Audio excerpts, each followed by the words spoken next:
Congressman Ron Paul retiring at the end of this term after a long time of service, had his last showdown with Federal Reserve Chairman Ben Bernanke yesterday. Here's a clip.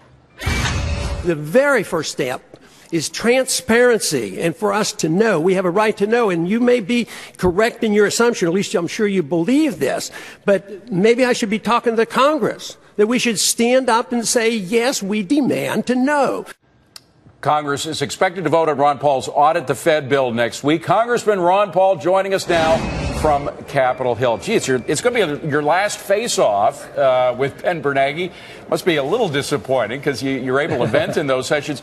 For all the work you did on the Fed, and you had as much influence as you probably could possibly hope to get on the Fed in your position in Congress over the past couple of years, did you make any progress? Are you satisfied that you changed the Fed in some way to make them more accountable?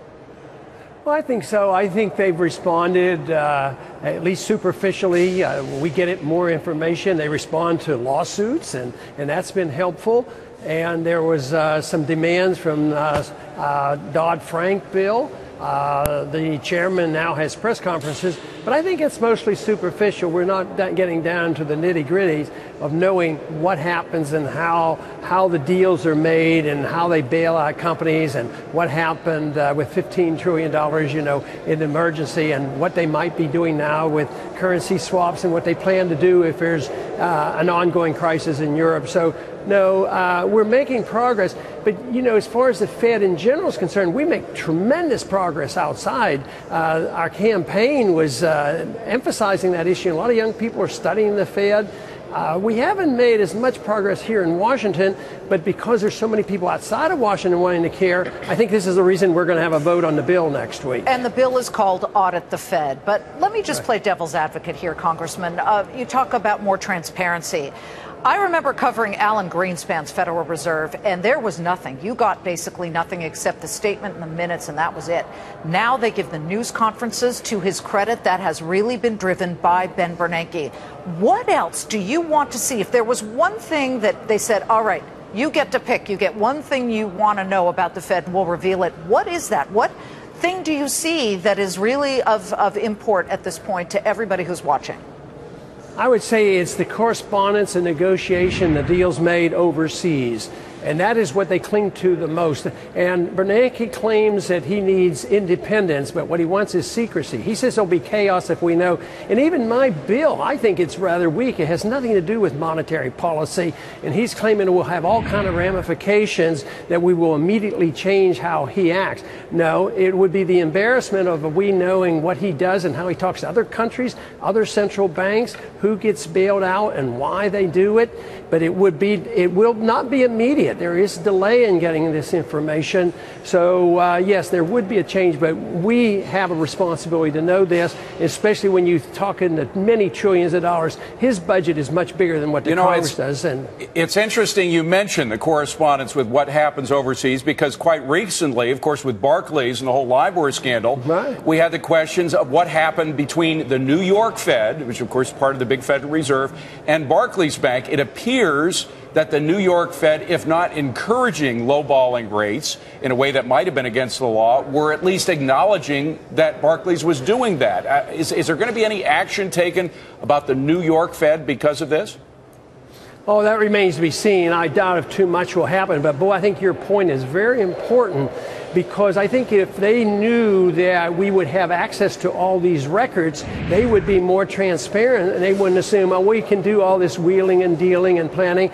I mean, that is the job of the Fed, and they see it as so important. That is fixing interest rates. I mean, they fix rates. So the economic principle is identical to banks and central banks, whether it's LIBOR or whether it's overnight rates here in this country. It has the same economic consequences, and I think if the audit of the Fed bill had been in place, we would have known a lot sooner about this, and maybe it would never have occurred, and there would have been no negotiations going on between the banks and our Federal Reserve. We'd be remiss if we didn't ask you before you go. You'll be heading to the Republican National Convention. You're encouraging your delegates to still go. Looking at Mitt Romney, a lot of people are saying he hasn't put forth a jobs plan that has any real opportunity to really change things here. How do you feel about him as a candidate? Well, compared to whom? Well, he certainly offers different things than the current president.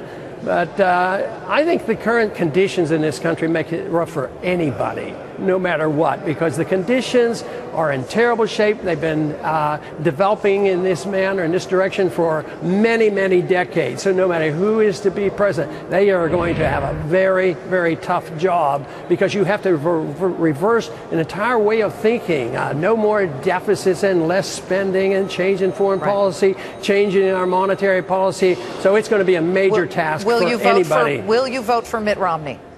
I'm not. I've not made a decision. Wow. By the way, your friend Peter Schiff was just on saying we are going into a recession. Do you think so too? Yeah, and if you look at these many people unemployed, and if you go by the statistics of Williams, on private stats, 22% are unemployed. So for them, we're in a depression, and we're in bad shape. We're in much worse than the statistics shows. One reason I hear from my young people that like to come to my rally say, well, at least you're telling the truth. So they don't believe what government tells them. They don't believe that what they tell them about how well we're doing in Afghanistan, and they don't believe that the government tells them correctly how much inflation there is or how serious the economic problems are. 24 years of service. Congressman Ron Paul, we thank you. And by the way, his main service was delivering babies. 4,000 babies were delivered by this doctor. Are you going to go deliver more babies in Texas? Yeah, it would be fun. And guess what? They didn't argue with me as much as the politicians do. Thank you, doctor.